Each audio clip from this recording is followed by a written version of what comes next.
Thank you. Thank you. So nice. Nice to win. Do we agree? It's been a while. It's been a while since we had this position. Nice to win. And I want to thank everybody in the room. So many friends. Thank you very much. Sit down, everybody. Let's enjoy ourselves. It's great to be in Philadelphia. I went to school in Philadelphia. This is a very special place in our nation's history. It's the place where we launched our American independence. The state of Pennsylvania is very special to me for lots of reasons, especially from a couple of months ago, remember? Pennsylvania cannot be won. Remember? Pennsylvania cannot be won. Right, Congressman? There is no path to victory for Trump in Pennsylvania, except we won. Now, it has been a long time since you guys did this, but it was just a great victory. It was a great evening. It was a great evening, I will tell you, but it sort of started in Pennsylvania. They all said that Pennsylvania was the bride that got away, that it was the state that everybody from the Republican Party that ran in Pennsylvania for 38 years thought they won, except they never won.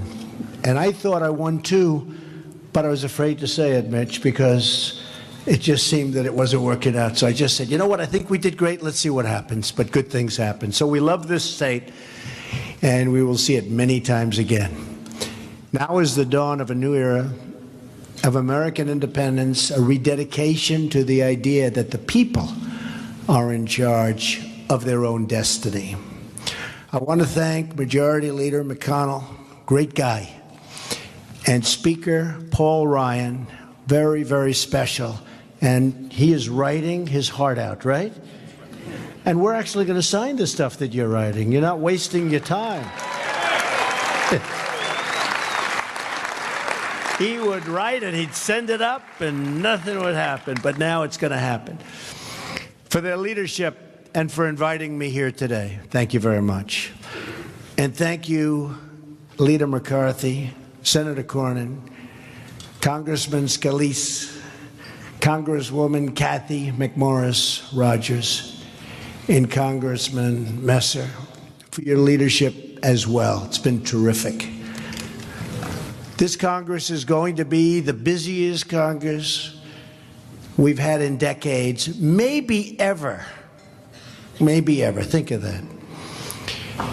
And think of everything we can achieve. And remember who we must achieve it for. We're here now because tens of millions of Americans have placed their hopes in us to transfer power from Washington, D.C. and give it back to the people. So important. Now we have to deliver. Enough all talk, no action. We have to deliver. This is our chance to achieve great and lasting change for our beloved nation. Since taking office, I have taken major contractual steps to restore the rule of law and to return power to everyday Americans.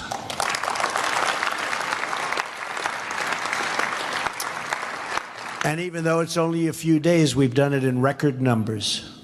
We've issued executive orders to build the Keystone and Dakota pipelines.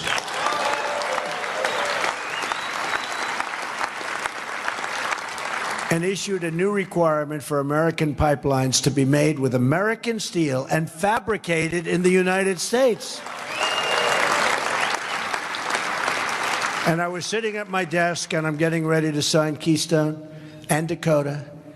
I say, where's the pipe coming from? And I won't tell you where, but you wouldn't be happy. I say, why is it we build pipelines and we're not using pipe that's made in our country? I say, let's put that little clause in, like it's a one-sentence clause, but that clause is going to attract a lot of people, and we're going to make that pipe right here in America, okay?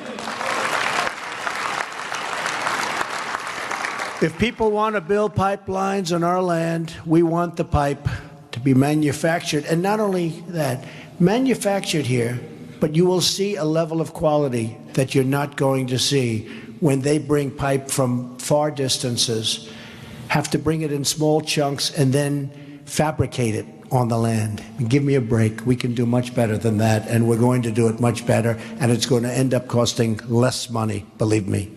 We've reinstated the Mexico City policy, a long-standing policy.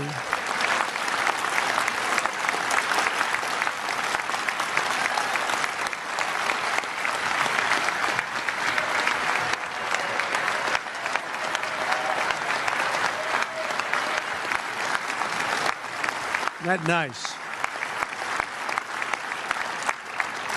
And by the way, on Friday, a lot of people are going to be showing up to Washington, right, Mike?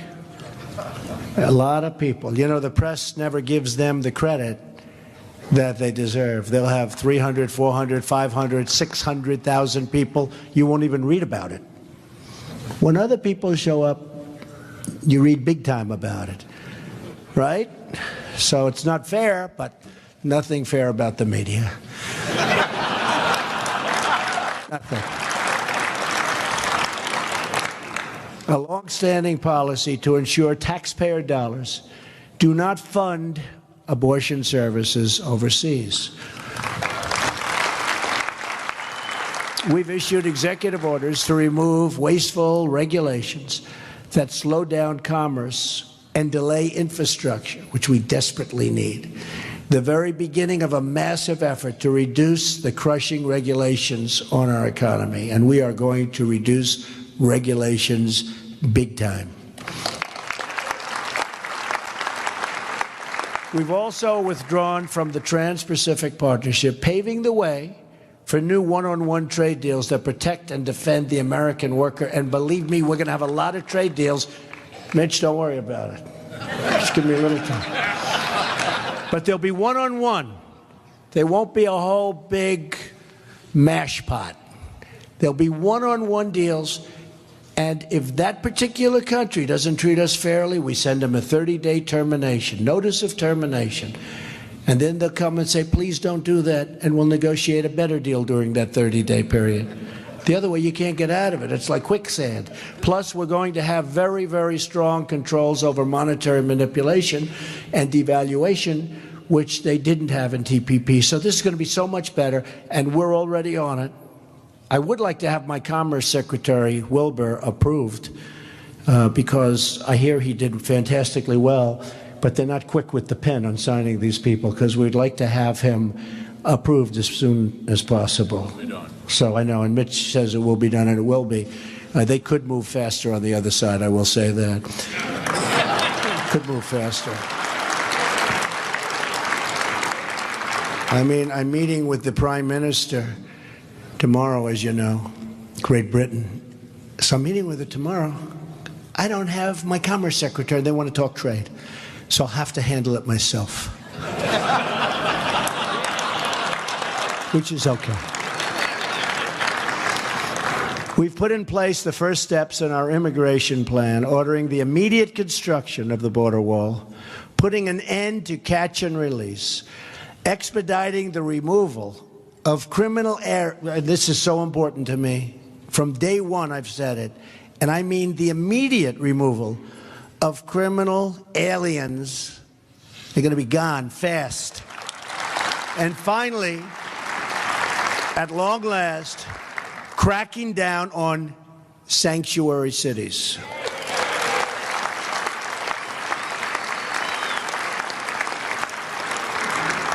It's time to restore the civil rights of Americans, to protect their jobs, their hopes, and their dreams for a much better future. Congress passed these laws to serve our citizens, and it's about time those laws were properly enforced. They're not enforced. The hour of justice for the American worker has arrived. Border security is a serious, serious national issue and problem. A lack of security poses a substantial threat to the sovereignty and safety of the United States of America and its citizens. Most illegal immigration is coming from our southern border. I've said many times that the American people will not pay for the wall. And I've made that clear to the government of Mexico. NAFTA has been a terrible deal, a total disaster for the United States from its inception, costing us as much as $60 billion a year with Mexico alone in trade deficits. You say, who negotiates these deals? Not to mention millions of jobs and thousands of factories and plants closing down all over our country. On top of that are the trillions of dollars the U.S. taxpayers have spent to pay the cost of illegal immigration. Much of it has then been sent back, and much of it goes back to other countries. And oftentimes, because they don't respect us, the other countries will not accept the criminals that we send back to them that are illegally in our country. I promise you they will start accepting them again, quickly. We're not going to have them any longer. I will not allow the taxpayers or the citizens of the United States to pay the cost of this defective transaction, NAFTA, one that should have been renegotiated many years ago, except that the politicians were too preoccupied to do so. Now, these people are not in that category. You understand that. This is a different group. I think, right? To that end, the President of Mexico and myself have agreed to cancel our planned meeting scheduled for next week. Unless Mexico is going to treat the United States fairly, with respect, such a meeting would be fruitless, and I want to go a different route. We have no choice. Paul Ryan and other leaders in Congress and I and Mike Pence, who, by the way, how good a choice was Vice President Mike Pence. Everybody loves him.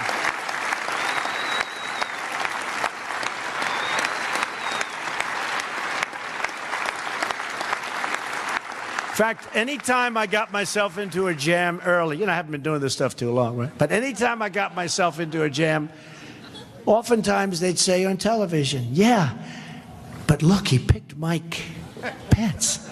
So he's got to have something going, right? So Mike really helped me a lot.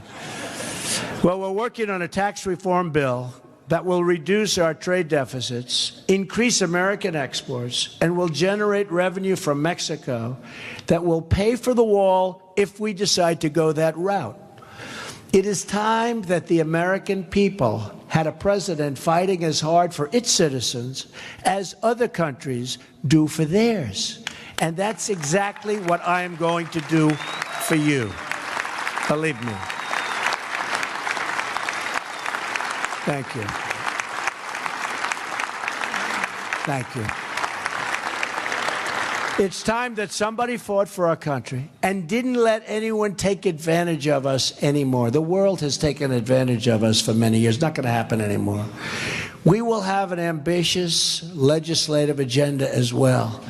Our legislative work starts with repealing and replacing Obamacare and saving families from the catastrophic rise in premiums and debilitating loss of choice and just about everything else. And remember this for this room in particular. Obamacare is a disaster.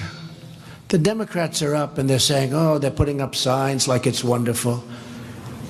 It's a disaster. I actually talked with Paul and the group about just doing nothing for 2 years, and the Dems would come begging to do something, because 17 is going to be catastrophic price increases. Your deductibles are through the roof. You can't use it. You can't use it. And they would come to us, except we have one problem. We have to take care of the American people immediately. So we can't wait. But every time they tell you about Obamacare, we're taking them out of a big jam. Big jam. We're putting ourselves at risk to a certain extent, because we're taking it off their platter. But I think, Congressman, I think we have no choice. I think we have no choice. We have to get it going. I'm serious. If we waited 2 years, it's going to explode like you've never seen an explosion. Nobody's going to be able to afford it. It's a disaster. And that's politically what we should do, but we don't want to do that. We want to get something done and get it done right. And by the way, Tom Price is going to do a phenomenal job. I don't know if he's here, but he's going to do a phenomenal job. On my first day in office, I signed an executive order to roll back the burdens of Obamacare and pave the way for real reform, like health savings accounts that empower individuals to choose the customized plan that is truly right for them and have so many choices. Tom Price will soon be leading Health and Human Services. He is a true advocate for patients. He's going to do a phenomenal job. We have no doubt about that. He joins an all-star roster that includes many of your colleagues, Ryan Zinke, Mick Mulvaney. These guys have had a pretty tough time in Congress, too, but they in the Senate, but actually came out very well. Mike Pompeo. Is Mike here? Mike? Mike Pompeo, phenomenal guy. And Jeff Sessions. Jeff is a fine person. Jeff was one of my earliest endorsers and never endorsed a presidential candidate before, and he was one of my earliest endorsers, respected by everybody, and did unbelievably in front of committee. Unbelievable. In addition to fixing our health care, we're going to pursue new trade deals that create higher wages and more opportunities for American workers, bringing back those magnificent words, made in the USA. We used to have that. We don't have it anymore. It's going to be America first again. We will create millions of new, good-paying jobs by removing the economic burdens that cripple our ability to compete. At the center of that agenda is bold tax reform that massively lowers taxes for our middle class and for all American businesses. We will also pursue financial reform that will help striving Americans get the credit they need to realize their dreams. Republicans have always been the party of American industry and the American worker. We must embrace that heritage, rebuilding this country with American goods and American labor. And we've started, believe me, over the last couple of months. I don't know, I'd like to say I did about as much as anybody or more in terms of getting industry to start coming back to our country before I took office. But we have a lot of great news with Ford and General Motors and Fiat Chrysler and so many others. We have a lot of great news. Lockheed is adding a lot of different people, a lot of additional people, Boeing. We have a lot of positive things happening, and it's really going to start bursting out. You're going to be seeing it very soon. We want to get our people off of welfare and back to work. So important. It's out of control. It's out of control. And we believe that the world's best country ought to have the world's best infrastructure. It's what our people deserve, and it's what we will ensure they get. Our infrastructure is in serious trouble. We will build new roads and highways and tunnels and airports and railways across the nation. We will fix our existing product before we build anything brand new, however. We have to fix what we have. It's a mess. So we're going to fix it first. The thing I do best in life is build. We will fix it first because we have a lot of things that are in bad shape. And we will rebuild our military and take care of our great veterans.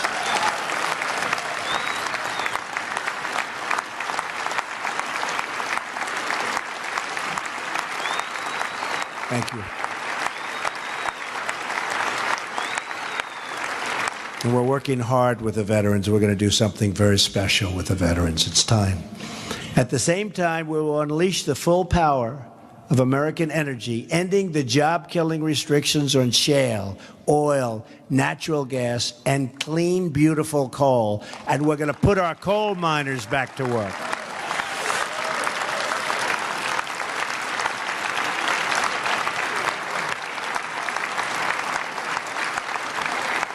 Thank you. And we will protect our farmers. our ranchers, our hunters, our anglers, and all who enjoy the outdoors. But to be a rich country, we must also be a safe country. Right now, too many families don't feel secure. Just look at the 30 largest cities. In the last year alone, the murder rate has increased by an estimated 14%. Here in Philadelphia, the murder rate has been steady, just terribly increasing. And then you look at Chicago. What's going on in Chicago? I said the other day, what the hell is going on? Democrats. A lot of truth to it. That is why we will continue to stand with the incredible men and women of law enforcement.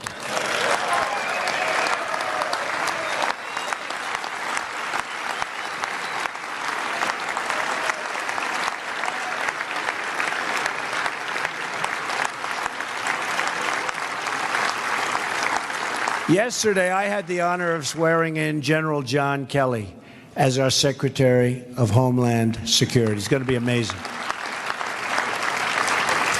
Tomorrow, I will swear in General James Mattis as our new Secretary of Defense. These men have devoted their lives to defending America, and now I look forward to working with them, along with our great new head of the CSA. You know, we have so many different people that we are putting in office. I think it's the group of all-stars like really nobody has seen before, right? Where is Pompeo? Where the hell is he? Did he ever come here? Oh, he's working? He is going to be another one of the big stars. I have to mention him every single time. He's going to be great. One of you. And with you in Congress to keep our country safe from the many threats we face today. That includes protecting Americans from radical Islamic terrorism.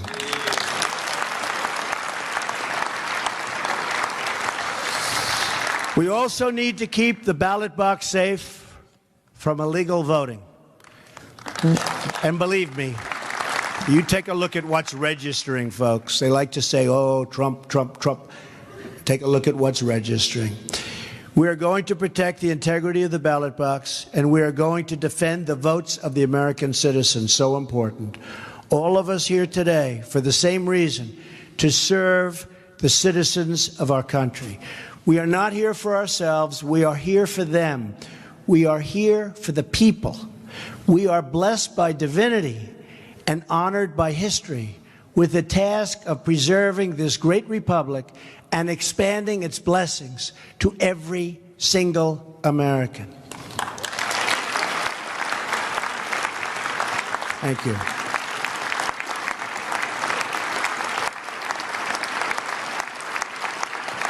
Thank you. All of us are joined in this effort. All of us are bound by duty and bound by God to give our full devotion to this country and its people. That obligation forms the moral foundation of our agenda. That agenda includes a lean, efficient government, appointing Supreme Court justices, so important, who will uphold and defend our Constitution, reducing taxation and regulation, fair trade that creates a level playing field as opposed to what we have right now, and fostering respect for our country and its flag. We are now only at the beginning of this incredible journey together. I am honored to be your partner in this amazing quest. I am privileged to stand with you shoulder to shoulder as we work every single day to make America great again. Thank you, God bless you, and God bless America. It's a great honor to be here.